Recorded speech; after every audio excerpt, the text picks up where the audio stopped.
Bank Indonesia sebagai lender of the last resort memutuskan untuk menyempurnakan ketentuan pinjaman likuiditas jangka pendek atau PLJP bagi bank umum konvensional melalui Peraturan Bank Indonesia Nomor 22/15 PBI tahun 2020 dan ketentuan pembiayaan likuiditas jangka pendek bagi bank umum syariah atau PLJPS melalui Peraturan Bank Indonesia Nomor 22/16 PBI tahun 2020 yang berlaku efektif semenjak 29 September 2020.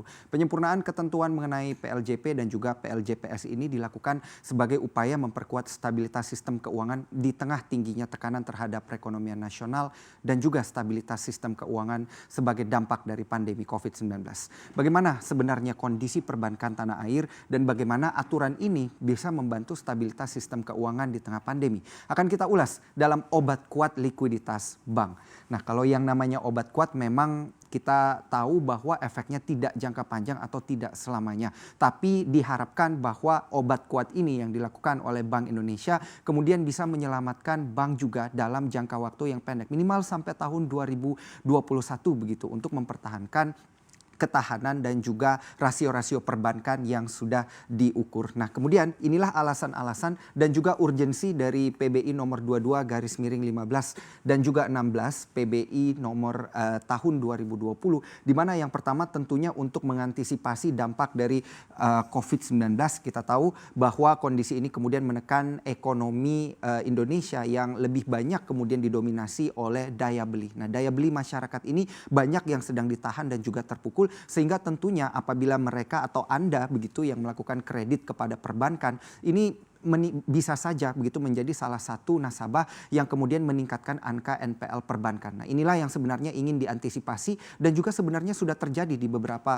perbankan begitu terkait dengan peningkatan NPL utamanya pada bank-bank yang dikatakan berada pada buku 3, buku 2 ataupun buku 1. Bahkan NPL pun juga sebenarnya banyak kali terjadi di beberapa bank buku 4 yang jumlahnya saat ini ada 6. Nah, untuk menjaga dampak negatif dari COVID-19 ini, maka diberikanlah PLJP dan juga PLJPS yang kemudian direvisi atau kemudian diperbaharui lagi agar memberikan dampak yang positif walaupun dikatakan dalam jangka pendek. Nah, yang kedua adalah menjaga kepercayaan masyarakat terhadap perbankan begitu. Seperti yang tadi sudah disebutkan, Bank Indonesia adalah the lender of the last resort yang juga memperhatikan kebutuhan dan juga rasio-rasio rumah tangga, keuangan rumah tangga daripada masyarakat yang tentunya memberatkan kondisi perbankan tempat melakukan nasabah melakukan kredit begitu. Bank Indonesia memperhatikan hal ini untuk menjaga kepercayaan masyarakat terhadap institusi perbankan di tanah air. Dan yang ketiga, ada ketentuan PLJP ini pun tetap memperhatikan prinsip kehati-hatian. Artinya memang ada rasio-rasio yang diperhatikan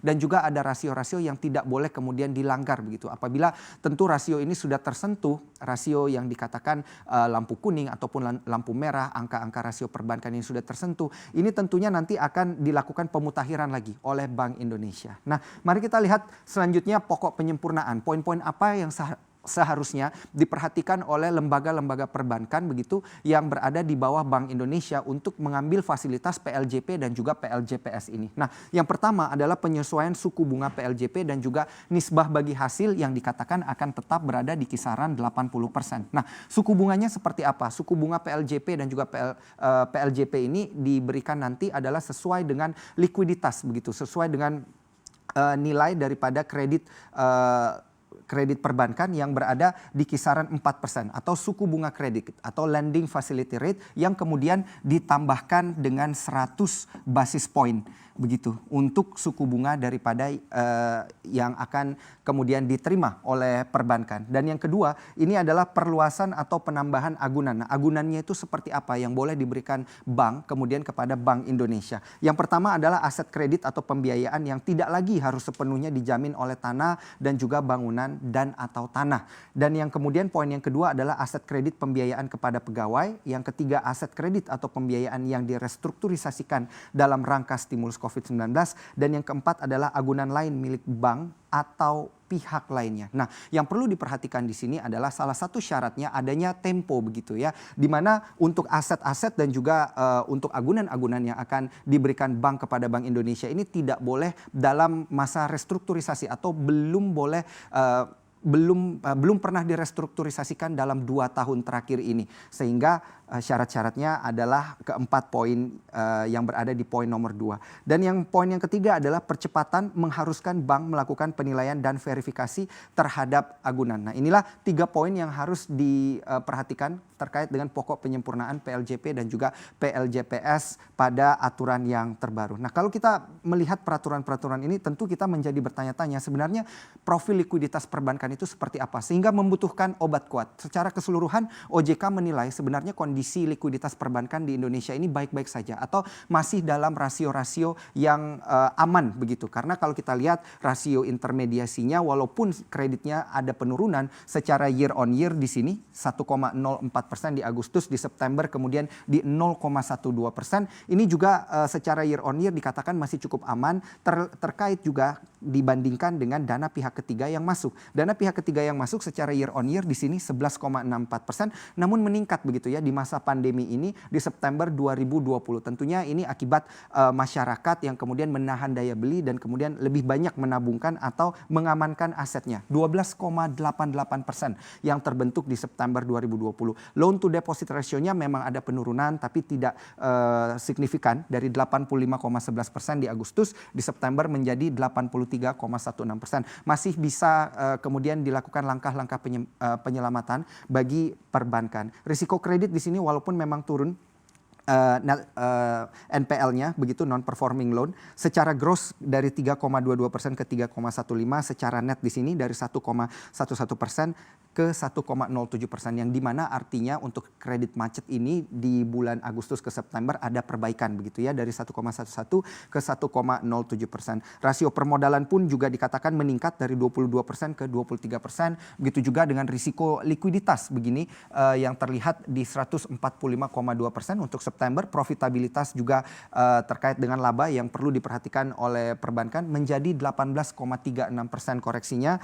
NIM-nya pun di sini berada pada 4,43%, BOPO di 84,97%, dan juga di risiko pasar dikatakan ada penurunan dari 1,99% hingga 1,62%.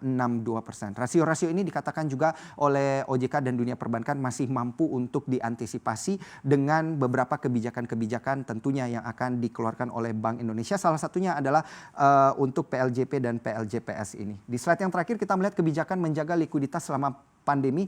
Tentunya dari awal tahun hingga di bulan Oktober ini kita sudah melihat banyak sekali likuiditas terkait dengan pelonggaran likuiditas yang diberikan oleh Bank Indonesia. Informasi terakhir yang kita himpun sudah lebih dari 690 triliun kemudian kuantitatif easing dilakukan dan dilancarkan oleh Bank Indonesia. Adanya penurunan policy rate atau suku bunga acuan dan juga lending facility rate yang diturunkan. Penurunan giro wajib minimum untuk BUK juga ada di kisaran 200 basis poin, dan juga untuk peningkatan PLM sudah dilakukan perbankan. Pelonggaran liquidity measure pun juga dilakukan oleh perbankan yang terakhir dan yang perlu diperhatikan juga oleh investor adalah sebenarnya perbankan itu menunda penerapan standar internasional Basel III begitu. Ini tentunya untuk tidak membuat kondisi likuiditas perbankan di tanah air terjadi satu mekanisme yang tidak diinginkan, atau seperti misalnya kredit macet dan juga kemudian rasio-rasio perbankan lainnya yang terganggu. Nah, inilah kemudian yang sudah dilakukan